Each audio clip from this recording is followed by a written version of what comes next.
ఇవాళ మా మీద చేసిన కుట్రలు వాస్తవానికి జరిగింది ఏందండి? జరిగిన ఖర్చు మేము దిగిపోయే నాటికి ఒకసారి కాదు పలుమార్లు చెప్పాం. జరిగిన ఖర్చే 94,000 కోట్లు. దానిలో రాహుల్ గాంధీ అనే ఒక తెలివితో ఒక దద్దమ్మ ఆయన హైదరాబాద్కి వచ్చి ముంగట ఒక ఏటీఎం పెట్టి కాళేశ్వరం ఏటీఎం అయిపోయిందని చెప్పి ఈ తెలివి తక్కువ దద్దమ్మ ఒక పర్రెని చూసి అది మొత్తం ప్రాజెక్ట్ కొట్టుకుపోయిందని ఈయన ఇక దున్నపోతు ఈయనదని ఆయన అంటే దూడని కట్టేమని ఇంకొకడు మొత్తానికి ఏం చేసినారు? ఏటీఎం అని ఇదని అదని ఇష్టం వచ్చిన చిల్లర ప్రచారం. 94,000 కోట్లు ఖర్చు అయితే 1,00,000 కోట్ల కుంభకోణం అంటాడు ఒకడు. ఏం చెప్పాలి ఇట్లాంటి వాళ్ళకి? అందుకే ఇవాళ మళ్ళొక్కసారి గుర్తు చేస్తా ఉన్నా, కాళేశ్వరం అంటే ఒక బ్యారేజ్ కాదు. కాళేశ్వరం అంటే మొత్తంగా ఒక్కసారి ఆ స్కీమ్ చూస్తే 80 మీటర్ల మీది నుండి 618 మీటర్లకు దశల వారీగా నీళ్లు లిఫ్ట్ చేసే ప్రపంచంలో అతి పెద్ద lift irrigation project Kaleshwaram. Kaleshwaram అంటే మరి ఒక్క బరాజ్ కాదు, 3 బ్యారేజీలు. కాళేశ్వరం అంటే 15 రిజర్వాయర్లు. కాళేశ్వరం అంటే 19 సబ్స్టేషన్లు.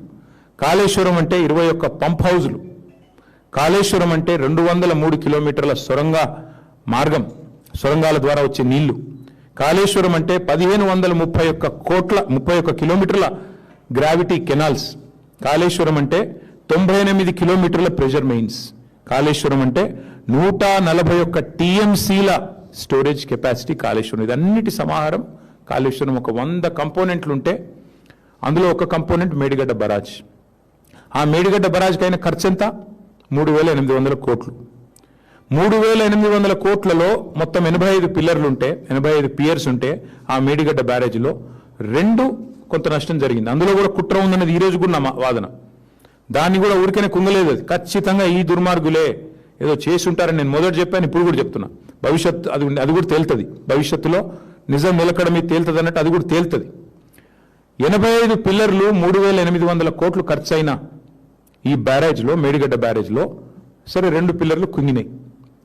ఆ 2 పిల్లర్లు కుంగితే వెంటనే ఆ సంస్థ ఒక ప్రతిష్టాత్మకమైన సంస్థ, అదేం ఆల్తుఫాల్తు సంస్థ కాదు, ఎల్ఎన్టీ అనే సంస్థ మరి వారు ముందుకొచ్చి, ఎందుకంటే defect liability period, maintenance period ఉంటుంది ప్రతి వర్క్లో, మేమే కడతాం ఎట్ అవర్ కాస్ట్. ప్రభుత్వానికి ప్రజలకు రూపాయి నష్టం లేకుండా 300 కోట్లు 400 కోట్లు అవుతుంది ఆ 2 పిల్లర్లు రిపేర్ చేసేందుకు, లేదా మొత్తం ఆ బ్లాక్ రిపేర్ చేస్తే కూడా 400 కోట్లు అవుతుంది కావచ్చు, మేమే కడతామని వాళ్ళు ముందుకు వచ్చారు. అంటే 94,000 కోట్ల ప్రాజెక్టులో మేడిగడ్డ బ్యారేజు 3,800 కోట్లు ఖర్చు అయితే అందులో ఆ 2 పిల్లర్లను ఒక బ్లాక్ మొత్తం చేయాలంటే, మళ్ళీ తిరిగి నిర్మాణం చేయాలంటే 400 కోట్లు. అది మేమే కడతాం, 4 పైసలు కూడా తెలంగాణ ప్రజల మీద భారం పడదు అని ఎల్ఎన్టీ చెప్తే వాళ్ళను హుంకరించి బెదిరించి వాళ్ళ మీద వాళ్ళ CFOను జైల్లో పెడతా అని చెప్పి మొత్తానికి మెట్రో నుంచి పారిపోయేటట్టు చేసి ఆఖరికి ఈ మేడిగడ్డ బ్యారేజ్ విషయంలో కూడా కుట్రలు చేసింది ఈ రాష్ట్ర ముఖ్యమంత్రి రేవంత్ రెడ్డి. అందుకే ఆ సన్నాసికి నేను చెప్తున్నా, కాళేశ్వరం అంటే ఒక్క బ్యారేజ్ కాదు, ఒక 2 పిల్లర్లు కాదు. కాళేశ్వరం అంటే ఇందాక నేను చెప్పినట్టు 3 బ్యారేజీలు, 15 రిజర్వాయర్లు, 19 మరి పంప్ హౌజులు, 21 సబ్స్టేషన్లు, 100 కిలోమీటర్లు 1000 కిలోమీటర్ల గ్రావిటీ కెనాల్స్, ఇవన్నిటి సమాహారం కాళేశ్వరం. 94,000 కోట్లలో అయింది నష్టం 400 కోట్లకి. ఆ 400 కూడా ప్రజల మీద భారం పడకుండా ఆ సంస్థనే ముందుకు వచ్చింది. ఇది వాస్తవం అయితే 1,00,000 కోట్లు పోయిందని ఒక సన్నాసి, ఆ సన్నాసికి వంతపాడే ఇంకో సన్నాసి పార్టీ బీజేపీ. అందుకే మేము అనేది ఇవాళ దుర్మార్గమైన ప్రచారం చేస్తూ ఈ పొలిటికల్ మైలేజ్ కోసం మమ్మల్ని డ్యామేజ్ చేయడం కోసం దారుణమైన ప్రచారం చేశారు. ఇక ఇంకొక మాట కూడా చెప్పాలి ఈ సందర్భంగా, ఎన్ని డైవర్షన్ డ్రామాలు గత 2 ఏళ్లుగా జరుగుతున్నాయో మీరు గమనిస్తూనే ఉన్నారు. విద్యుత్ కమిషన్ అన్నారు, అది ఎక్కడ పోయింది ఎవరికి తెలియదు. ఇప్పుడు వాళ్ళకు కూడా అర్థమైపోయింది. ఆ కమిషన్లో పనిచేసిన జడ్జి గారికి, కమిషన్ వేసిన వాళ్ళకి అందరికీ అర్థమైంది అందులో ఏమీ లేదు తప్పని. దాన్ని ఎక్కడ పాడేశారో ఎవరికి తెలియదు. ఇవాళ ఈ ఘోష్ కమిషన్ రిపోర్ట్ సంగతి కూడా తేలిపోయింది. అట్లాగే ఇంకో 2-3 ఉన్నాయి కదా ప్రచారంలో, ఏదేదో ఇదవుతుంది అదవుతుందని, వాటి సంగతి కూడా తేలిపోతుంది. నిజం నిలకడ మీదనే తేలుతుంది. నిజం ఖచ్చితంగా నిలకడ మీద తేలుతుంది. ఇవాళ తెలంగాణ ప్రజలు అర్థం చేసుకోవాలని నేను కోరుతా ఉన్నా. అట్లాగే ఇవాళ కాళేశ్వరం అనే ప్రాజెక్టు అది మేడిగడ్డ కాదు, నిజానికి అది మేటిగడ్డ. అల్టిమేట్గా మళ్ళీ కాళేశ్వరమే ఇవాళ కల్పతరువుగా ముఖ్యమంత్రికి బుద్ధి తెచ్చే విధంగా మొన్న ఈ సంవత్సరం కరువు ఉందంటే మళ్ళీ ముఖ్యమంత్రి కూడా అక్కడికి పరిగెత్తుకుని పోయి ఆ 2 పిల్లర్లను రిపేర్ చేస్తాను చెప్పక తప్పని అనివార్యత కల్పించింది కాళేశ్వరం ప్రాజెక్టు. కాబట్టి మేము అనేదల్లా ఒకటే, కాళేశ్వరం కంపోనెంట్లను వాడుకుంటూనే ఇప్పటికే ఒక బ్యారేజీలు బంద్ అయినా మొత్తం మిగతా సిస్టమ్ అంతా ఇంటాక్ట్ ఉంది. దానిలోకెళ్ళి హైదరాబాద్కు మూసీ ప్రాజెక్టు మంచి నీళ్లు తెస్తా అని ఈయనే చెప్తాడు, 20 టీఎంసీలు నీళ్లు. అందులోకెళ్ళే అక్కడ పక్కన ఆలేరు అట్లాగే భువనగిరికి నీళ్ళు ఇచ్చే బస్వాపూర్కు నీళ్లు ఇక్కడి నుంచే పోతాయి, గంధమల్లకు బస్వాపూర్కు. అట్లాగే అన్ని వాడుకుంటారు కాళేశ్వరం కంపోనెంట్లు, కానీ ప్రచారం మాత్రం కాళేశ్వరం కూలిపోయింది కూలిపోయింది కూలిపోయింది. ఇవాళ ఒక్క మాట నేను తెలంగాణ రాష్ట్రంలో ఉన్న మా అన్నలు రైతన్నల్ని అడుగుతా ఉన్నా, 2014లో ఈ రాష్ట్రంలో కేసీఆర్ గారు రాకముందు పండిన పంట ఎంత, ఇవాళ ఎంత వరి? ఒక్కసారి ఆలోచన చేయండి, ఎక్కడి నుంచి వచ్చింది అదంతా? 2014లో ఆనాడు సాగునీటి విస్తీర్ణం ఎంత, ఈరోజు ఎంత? ఆ రోజు 24 లక్షల మెట్రిక్ టన్నుల ధాన్యం సేకరిస్తే మేము దిగిపోయినాడు 1.5 కోటి మెట్రిక్ టన్నుల ధాన్యం సేకరించినాం. అట్లాగే ఆ రోజు సాగునీటి విస్తీర్ణం 1,31 లక్షల ఎకరాలు ఉంటే 2023 నాటికి 2.2 కోట్ల ఎకరాలు చేరుకున్న మాట వాస్తవం కాదా? ఇది కాళేశ్వరం మహత్యం కాదా? అట్లాగే ఇంకా విచిత్రమైన విషయం, ఏ ప్రభుత్వం అయితే ఈ బ్యారేజ్ ఎందుకు పనికిరాదని చెప్తుందో అదే ప్రభుత్వం మరి ఈరోజు తుమ్మిడేటి నుంచి సుందిళ్లకు నీళ్ళు ఎత్తిపోస్తామని చెప్పి వాళ్ళే చెప్తా ఉన్నారంటే దీన్ని బట్టి అర్థం చేసుకోవచ్చు ఎన్ని రకాల ప్రచారాలు, ఎన్ని రకాల చిల్లర మాటలు. ఒకవైపేమో కూలిపోయిందంటారు, ఇంకోవైపేమో మల్లన్న సాగర్ నుంచి మూసీకి నీళ్లు తెస్తాం 20 టీఎంసీలు అని చెప్పి 10,000 కోట్లతోని వర్క్ ఇవాళ చేస్తూ ఉన్నారు. అందుకే గంధమల్ల విషయంలో కానీ, మల్లన్న సాగర్ నుంచి హైదరాబాద్ నీళ్లు తెచ్చే విషయంలో కానీ కాళేశ్వరం యొక్క గొప్పతనం ఈ పాటికే రేవంత్ రెడ్డికి అర్థం అయ్యే ఉంటుంది. మరి ఒక్కసారి దయచేసి ప్రజల్ని, రాష్ట్ర రైతాంగాన్ని కూడా నేను ఒక్కసారి ఆలోచించమని కోరుతా ఉన్నా. ఏం జరుగుతుంది మరి కాంగ్రెస్ వచ్చిన తర్వాత? సరే, మేం కట్టిన కాళేశ్వరంలో 100 కంపోనెంట్లలో ఒక కంపోనెంట్ అయిన బ్యారేజ్, ఆ బ్యారేజ్లో 85 పిల్లర్లు ఉంటే ఒక బ్యారేజ్లో 2 పిల్లర్లలో కొంత నష్టం జరిగి ఉండవచ్చు, కాదని నేను అంటలేను, జరిగి ఉండవచ్చు. మరి ఇవాళ కాంగ్రెస్ వచ్చినాక ఏం జరుగుతూ ఉంది? ఎస్ఎల్బీసీ అనే ప్రాజెక్టు వీళ్ళ కక్కుర్తికి, వీళ్ళ కమిషన్లకు అడ్డగోలుగా వీళ్ళు ఇష్టారీతిన ముందుకు పోతే అక్కడ ఉన్న పరిస్థితి అంచనా వేయకుండా 6 మంది కార్మికులు జల సమాధి అయిన మాట వాస్తవం కాదా? ఇప్పటికీ వాళ్ళ శవాలు ఆచూకీ దొరకని మాట వాస్తవం కాదా? ఇది కాంగ్రెస్ కక్కుర్తికి, కమిషన్లకు, వాళ్ళు చేసిన వ్యవహారానికి, అవినీతికి నిదర్శనం కాదా? నేను అడుగుతా ఉన్న భారతీయ జనతా పార్టీ నాయకత్వాన్ని, కేంద్ర ప్రభుత్వానికి కూడా, ఆ రోజు కాళేశ్వరంలో 2 పిల్లర్లు కుంగితే ఆగమేఘాల మీద ఎన్డీఎస్ఏ పరుగులు పెట్టుకుంటూ వచ్చిందే, 48 గంటల లోపలనే రిపోర్ట్ ఇచ్చిందే. మరి ఇవాళ ఎస్ఎల్బీసీ టన్నల్ కుప్పగూలితే ఎక్కడ సచ్చింది నీ ఎన్డీఎస్ఏ అని అడుగుతున్న మోడీ గారిని. ఎక్కడ పోయింది నీ ఎన్డీఎస్ఏ? వట్టెం పంప్ హౌస్ మునిగితే ఎక్కడ సచ్చింది మీ ఎన్డీఎస్ఏ?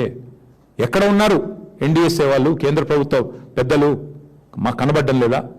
సుంకిశాల కూలిపోతే, రిటైనింగ్ వాళ్ళు కూలిపోయి 120 కోట్లు నష్టం జరిగితే ఎక్కడ సచ్చింది మీ ఎన్డీఎస్ఏ? బతికుందా? అని ఏ రకంగా వీళ్ళిద్దరిని అర్థం చేసుకోవాలి తెలంగాణ ప్రజలు?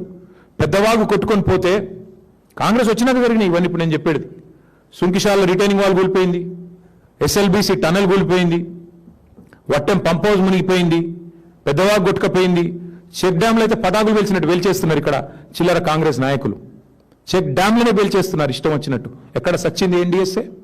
ఇది కాదా కాంగ్రెస్ బీజేపీ ఫెవికాల్ బంధానికి నిదర్శనం? ఈ వాస్తవాలు కావాలని చెప్పేది. ఎందుకు రాదు ఎన్డీఎస్ఏ?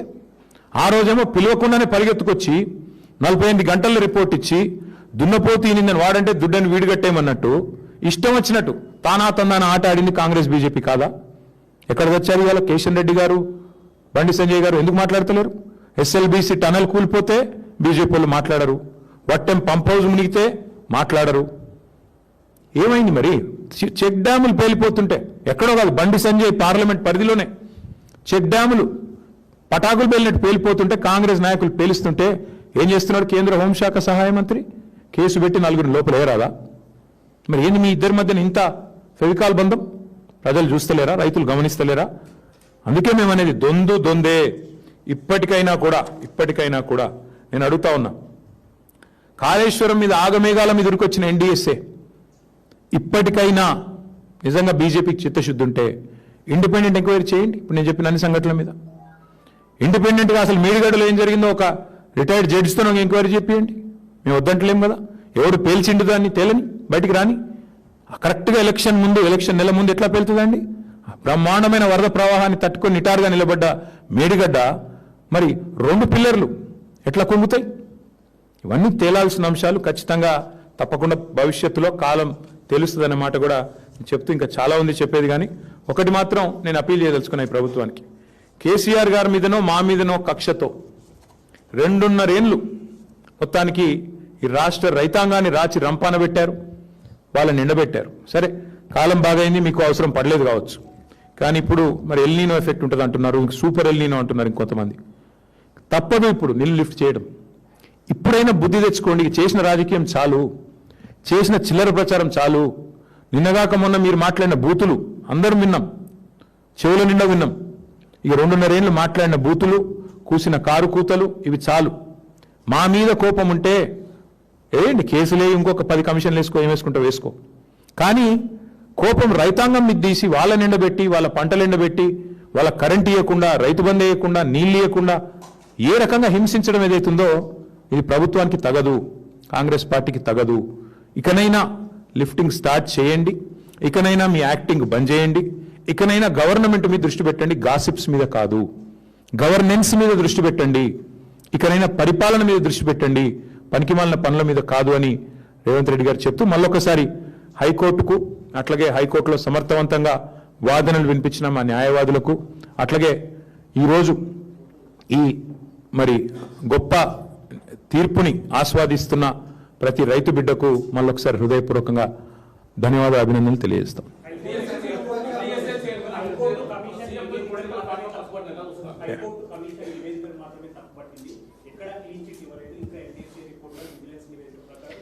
కోడిగుడ్డు మీద ఈకలు వీకడం అంటే తెలుసా బ్రదర్ నీకు? అదే రిపోర్టెడ్ ట్రాష్ అని చెప్పిన తర్వాత ఇంకేముంది అందులో చెప్పడానికి? ఇప్పుడు ఆ రిపోర్ట్ ఆధారంగానే కదా వీళ్ళేదో సిబిఐ గీబీఐ అని అర్ధరాత్రి 2 గంటలకు రేవంత్ రెడ్డి గారు అసెంబ్లీలో అనౌన్స్ చేశారు కదా. రిపోర్టెడ్ ట్రాష్ అని హైకోర్టు తెలిసింది, ఇంకేముంది చెప్పడానికి?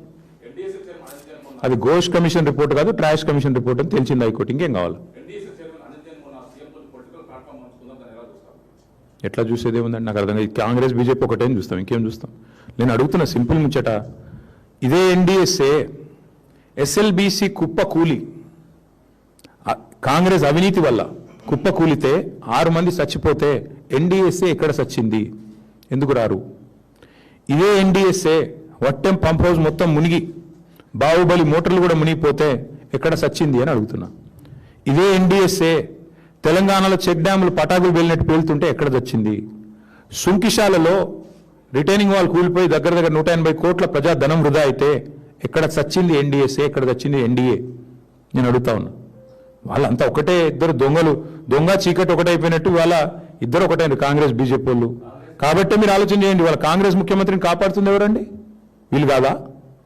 ఎవరు కాపాడుతున్నారు కాంగ్రెస్ ముఖ్యమంత్రిని? ఇవాళ అమృత్ స్కీమ్లో రేవంత్ రెడ్డి గారి బామ్మర్దికి కేంద్ర ప్రభుత్వం టెండర్ ఇస్తుంది. ఈయన ఏం చేస్తాడు? బీజేపీ ఎంపీలకు, తెలంగాణలో ఎన్డీఏ పార్ట్నర్లకు, బీజేపీ ఎంపీలకు, ఎన్డీఏలోని నాయకత్వానికి వాళ్ళ తెలంగాణలో మొత్తం డేటా ఉంది. ఎక్కడెక్కడ టెండర్లు ఇస్తున్నారు, ఎక్కడెక్కడ వర్క్లు ఇస్తున్నారు అంటే ఎంత మంచి పరస్పర బంధం, ఆర్థిక బంధం ఎంత బలంగా ఉందో కనబడతలేదా? చెప్పండి. ప్రతిపక్ష హోదా రాదు, అధికార హోదానే వస్తుంది.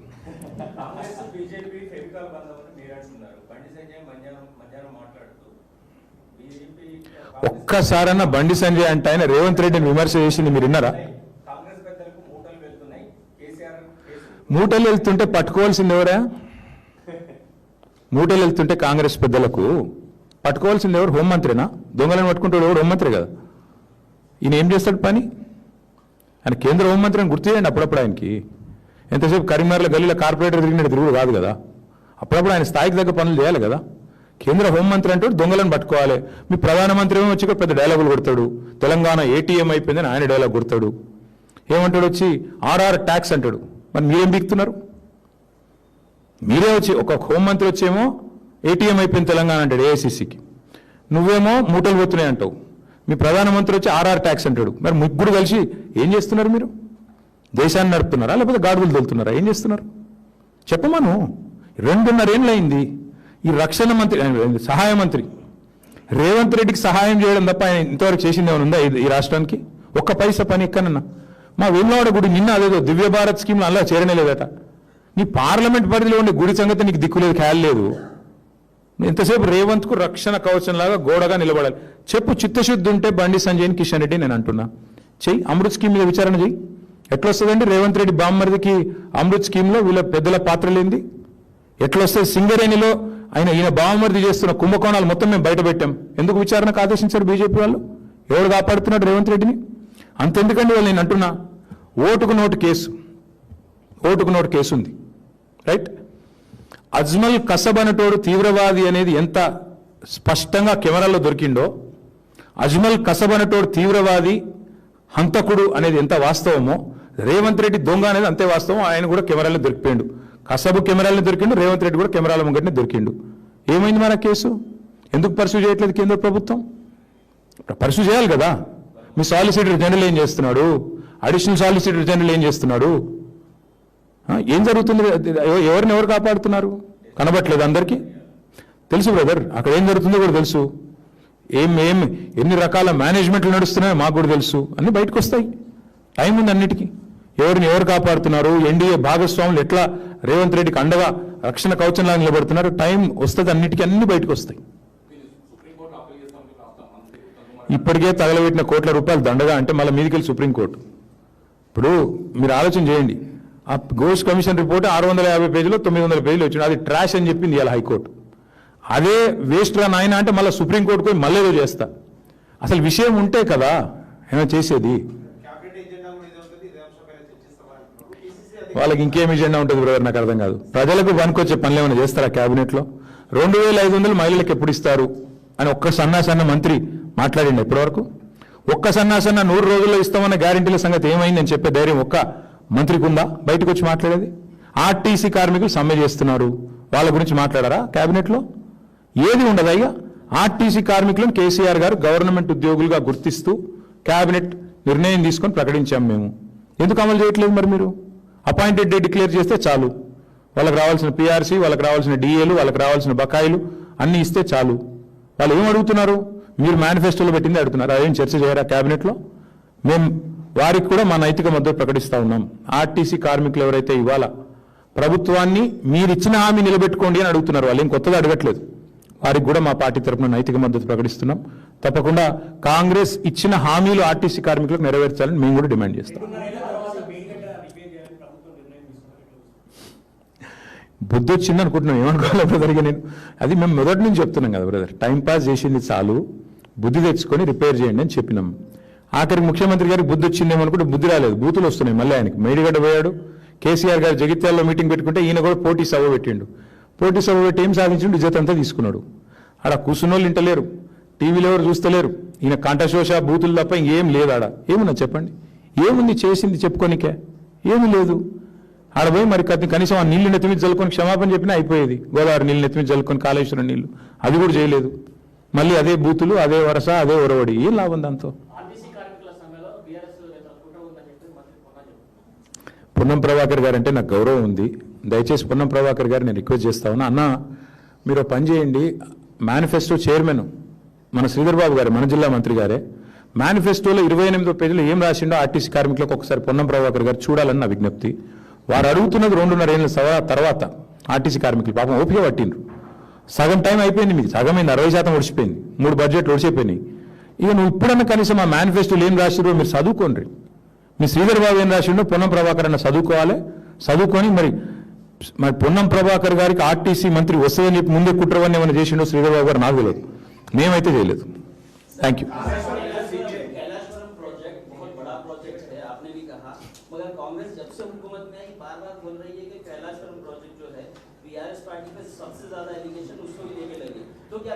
भाई नहीं सुनिए, एक आदमी है, इसका नाम है राहुल गांधी.